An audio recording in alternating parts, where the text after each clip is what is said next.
people do want to talk about it. They really do. They want to talk about that person. They want to remember them because it feels like they didn't exist because no one's talking about them. And yet people aren't asking because they think, oh, look, I don't want to upset them. But actually, it's more upsetting to not talk about the person, to not be asked, to act like nothing's happened. And, this is the thing, grief is unique. No one can really understand your grief. But every grieving person I've spoken to has said, it's really annoying when no one asks me. It's really upsetting when people change the subject or they cross the road even because they're like, don't want to, they know something awful's happened to me and like, they just don't bring it up.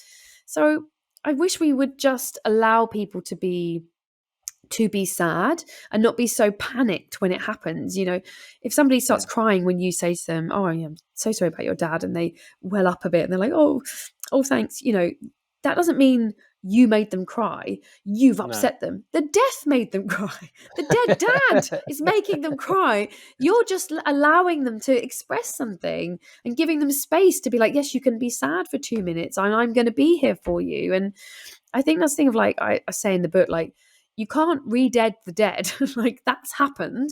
So you asking is not going to make it worse. You can be awkward or crass or say something insensitive that might, be painful, but you can't really make it worse. Like, the bad thing has happened.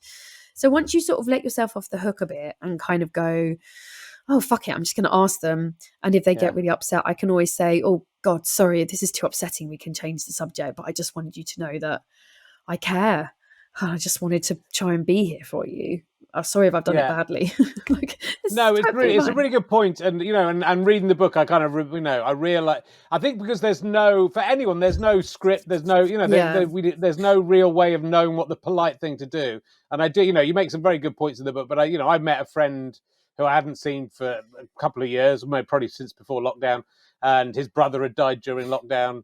And, I didn't say anything about it. And then somebody else mentioned it. And then there was all this like, oh, I didn't know whether to say anything and everything. And of course he wanted, he wanted it to be acknowledged. So it's much better to acknowledge it. And I've read a couple of books about death. I think this is from yours just in the last week. So if I get confused, I'll take it. I'll take anything you say. It's mine. It's mine. But it's just so someone says, oh, that's a bit fucking shit, isn't it? It's just just being able to say that is enough, because that's really fucking a terribly shitty thing to happen, because it's difficult to know what to say. Because and I did a show about death, and people saying, oh, I'm sorry, is a weird thing to say because it's not their fault, as you say. So it's really different, but it's really, we don't have the vocabulary to do it. So I think, oh, that's really fucking shitty.